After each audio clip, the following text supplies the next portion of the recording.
Hey everybody, it's Neil, and if you're a klutz like me, like I just cut my finger here yesterday. Oh, looks like I got another cut there even probably today.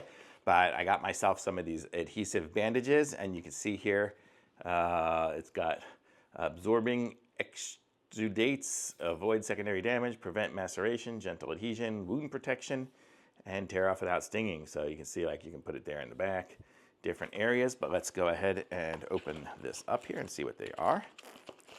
So here we go. It's a silicone foam dressing with border. So it has the border. Oh, actually, we can just look at it right through here.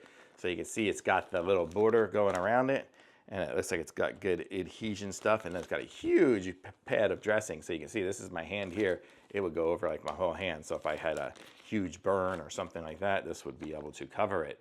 So kind of nice to have something like that, and it looks like it comes sealed sterilely. So I don't necessarily want to open it just yet because I haven't hurt myself today.